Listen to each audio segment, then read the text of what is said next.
ನಮಸ್ಕಾರ ವೀಕ್ಷಕರೇ, knowledge house YouTube channel ತಮಗೆಲ್ಲ ಸ್ವಾಗತ. ಯುವ ನಿಧಿ ಯೋಜನೆ ಅತಿ ಶೀಘ್ರದಲ್ಲೇ ಪ್ರಾರಂಭ ಆಗುತ್ತೆ. ಡಿಸೆಂಬರ್ 21ನೇ ತಾರೀಕಿಂದ ಪ್ರಾರಂಭ ಆಗುತ್ತೆ ಅಂತ ಸರ್ಕಾರದಿಂದ ಒಂದು ಅಧಿಕೃತ ಘೋಷಣೆ ಹೊರಬಿದ್ದಿದೆ. ಅದಕ್ಕೆ ಅರ್ಜಿ ಸಲ್ಲಿಸಬೇಕಾದ್ರೆ ಏನೆಲ್ಲ ದಾಖಲೆಗಳು ಬೇಕು, ಯಾವ ರೀತಿ ಪ್ರೊಸೆಸ್ ಇರುತ್ತೆ ಅಂತ ಈ ವಿಡಿಯೋದಲ್ಲಿ ಸಂಪೂರ್ಣವಾಗಿ ನೋಡೋಣ ಬನ್ನಿ. ನೀವು ಇದೇ ಮೊದಲ ಬಾರಿಗೆ ನನ್ನ ಯೂಟ್ಯೂಬ್ ಚಾನಲ್ ನೋಡ್ತಾ ಇದ್ದರೆ ತಪ್ಪದೇ ಒಂದು ಲೈಕ್ ಮಾಡಿ, ಶೇರ್ ಮಾಡಿ ಮತ್ತು ಸಬ್ಸ್ಕ್ರೈಬ್ ಮಾಡ್ಕೊಳ್ಳಿ. ನೋಡಿ, ಯುವ ನಿಧಿ ಯೋಜನೆಗೆ ಏನೆಲ್ಲ ದಾಖಲೆಗಳು ಬೇಕಾಗುತ್ತೆ ಅನ್ನೋದ ಒಂದು ಲಿಸ್ಟ್ ಕೊಟ್ಟಿದ್ದಾರೆ ಅವರು. ಅದು ಏನಂತ ನೋಡೋಣ. ಕರ್ನಾಟಕ ರಾಜ್ಯ ಸರ್ಕಾರದ 2022-23 ಕ್ರೀಡೆಯಾದ ಪದವೀಧರ ನಿರುದ್ಯೋಗಿಗಳಿಗೆ ಹಾಗೂ ಡಿಪ್ಲೊಮಾ ನಿರುದ್ಯೋಗಿಗಳಿಗೆ ನಿರುದ್ಯೋಗ ಭತ್ಯೆ ನೀಡಲು ಯುವ ನಿಧಿ ಯೋಜನೆ ಜಾರಿಗೊಳಿಸಿದೆ ಅಂತ ಸರ್ಕಾರ ಹೇಳಿದೆ. ಇದಕ್ಕೆ ಪದವೀಧರರಿಗೆ 3,000, ಡಿಪ್ಲೊಮಾ ಪಾಸ್ ಆದವರಿಗೆ 1,500 ರೂಪಾಯಿ ಬರುತ್ತೆ. ನಾವು ಅರ್ಜಿ ಸಲ್ಲಿಸ್ಬೋದಾ ಅಂತ ನೀವು ಅಂದ್ಕೊಂಡಿದ್ರೆ ಅದು ಪ್ರೊಸೆಸ್ಸು ಡಿಫ್ರೆಂಟ್ ಇದೆ. ಎಲ್ರಿಗೂ ಕೊಡಲ್ಲ. ಡಿಗ್ರಿ ಮುಗಿಸಿ ಕೆಲವು ವರ್ಷ ಆದವ್ರಿಗೆ ಇದು ಬರಲ್ಲ. ಡಿಪ್ಲೊಮಾ ಮಾಡಿ ಭಾಳಷ್ಟು ವರ್ಷ ಆಗಿತ್ತು ಅವ್ರಿಗೂ ಬರಲ್ಲ. ಕೆಲವು ಪ್ರೊಸೆಸ್ ಇಟ್ಟಿದ್ದಾರೆ, ಇಂಥವ್ರು ಮಾತ್ರ ಅದಕ್ಕೆ ಅರ್ಜಿ ಸಲ್ಲಿಸ್ಬೋದು ಅಂತ. ಅವ್ರು ಅರ್ಜಿ ಸಲ್ಲಿಸೋರು ಕರ್ನಾಟಕದ ಆಗಿರಬೇಕು. ಔಟ್ ಆಫ್ ಸ್ಟೇಟಿಂದ ವಲಸೆ ಬಂದವರಿಗಿಲ್ಲ. ಈ ಹಣನ DBT ಮುಖಾಂತರ ಕೊಡ್ತಾರೆ. ಡಿಸೆಂಬರ್ 21ರಿಂದ ಇದು ಸ್ಟಾರ್ಟ್ ಆಗುತ್ತೆ.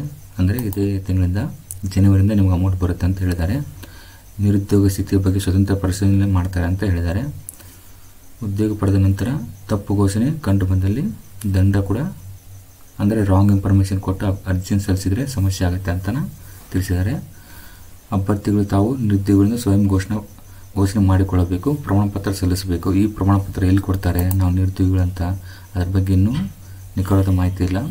ಅಂದರೆ ಯಾರು ಕೂಡ ನಾವು ನಿರುದ್ಯೋಗಿಗಳಂತ ಏನು ಸ್ವಯಂ ಘೋಷಣಾ ಪತ್ರ ಯಾರು ಕೊಡಲ್ಲ.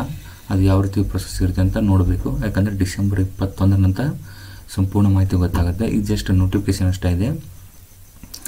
ನೋಡಿ, ಆ ಅರ್ಜಿನ ಯಾರು ಸಲ್ಲಿಸ್ತಾರೋ ಅವರು ಡಿಗ್ರಿ ಮುಗಿಸಿ 6 ತಿಂಗಳಾಗಿರಬೇಕು.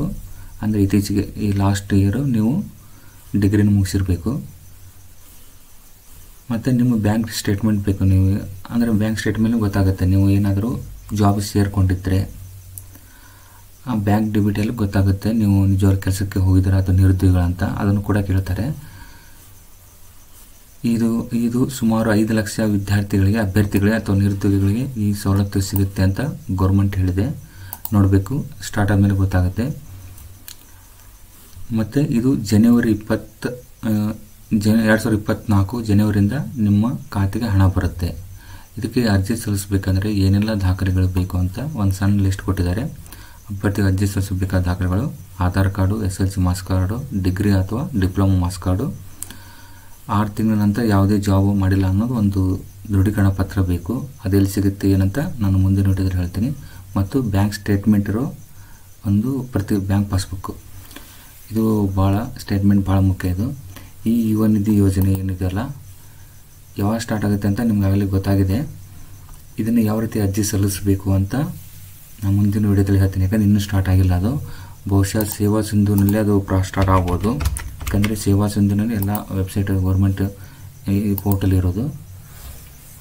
ಸೇವಾ ಸಿಂಧುನಲ್ಲಿ ಅರ್ಜಿ ಸಲ್ಲಿಸೋದು ಹೇಗೆ, ಏನು ಎತ್ತ ಅಂತ. ಯಾಕಂದರೆ ನೋಡಬೇಕು ಅದು ಯಾವ ಸೇವಾ ಸೆಂಟ್ರ್ ಕೊಡ್ತಾರೋ ಅಥವಾ ಪಬ್ಲಿಕಲ್ಲಿ ಕೊಡ್ತಾರೋ ಅಥವಾ ಏನು ಅಂತ ಇನ್ನೂ ಸರಿಯಾಗಿ ಮಾಹಿತಿ ಇಲ್ಲ.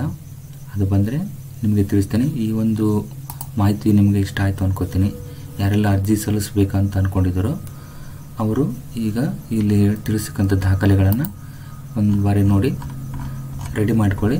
ಡಿಸೆಂಬರ್ 21 ನಂತರ ಏನಾದರೂ ಸ್ಕೀಮ್ ಬಂದರೆ, ಅದ್ರ ಬಗ್ಗೆ ಅಪ್ಡೇಟ್ ಬಂದರೆ ತಿಳಿಸ್ತೀನಿ. ಏನು ಡೌಟ್ಸ್ ಇದ್ದರೆ ಕಾಮೆಂಟ್ ಮಾಡಿ ತಿಳಿಸಿ. ಮತ್ತು ನಮ್ಮ ಟೆಲಿಗ್ರಾಮ್ ಮತ್ತು ವಾಟ್ಸಪ್ ಗ್ರೂಪ್ಗೆ ಜಾಯ್ನ್ ಆಗಿ. ಇಂಥದ್ದೇ ಮತ್ತೊಂದು ವಿಡಿಯೋದಲ್ಲಿ ಮತ್ತೆ ಭೇಟಿ ಆಗ್ತೀನಿ.